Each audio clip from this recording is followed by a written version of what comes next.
So the creation of the heavens and the earth and everything in them was completed.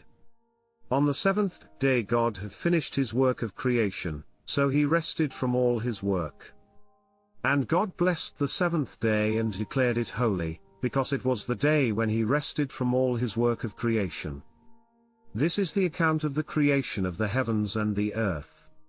The man and woman in Eden. When the Lord God made the earth and the heavens, neither wild plants nor grains were growing on the earth.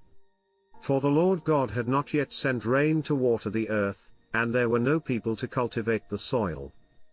Instead, springs came up from the ground and watered all the land. Then the Lord God formed the man from the dust of the ground. He breathed the breath of life into the man's nostrils, and the man became a living person. Then the Lord God planted a garden in Eden in the east, and there he placed the man he had made. The Lord God made all sorts of trees grow up from the ground, trees that were beautiful and that produced delicious fruit. In the middle of the garden he placed the tree of life, and the tree of the knowledge of good and evil. A river flowed from the land of Eden, watering the garden and then dividing into 4 branches. The first branch, called the Pishon, flowed around the entire land of Havilah, where gold is found. The gold of that land is exceptionally pure, aromatic resin and onyx stone are also found there. The second branch, called the Gihon, flowed around the entire land of Cush. The third branch, called the Tigris, flowed east of the land of Ashur. The fourth branch is called the Euphrates. The Lord God placed the man in the Garden of Eden to tend and watch over it. But the Lord God warned him, "You may freely eat the fruit of every tree in the garden, except the tree of the knowledge of good and evil. If you eat its fruit, you are sure to die." Then the Lord God said, "It is not good for the man to be alone. I will make a helper who is just right for him."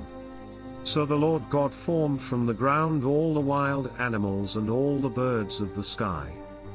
He brought them to the man to see what he would call them, and the man chose a name for each one. He gave names to all the livestock, all the birds of the sky, and all the wild animals. But still there was no helper just right for him. So the Lord God caused the man to fall into a deep sleep. While the man slept, the Lord God took out one of the man's ribs and closed up the opening. Then the Lord God made a woman from the rib, and he brought her to the man. At last, the man exclaimed, "This one is bone from my bone, and flesh from my flesh. She will be called woman, because she was taken from man." This explains why a man leaves his father and mother and is joined to his wife, and the two are united into one.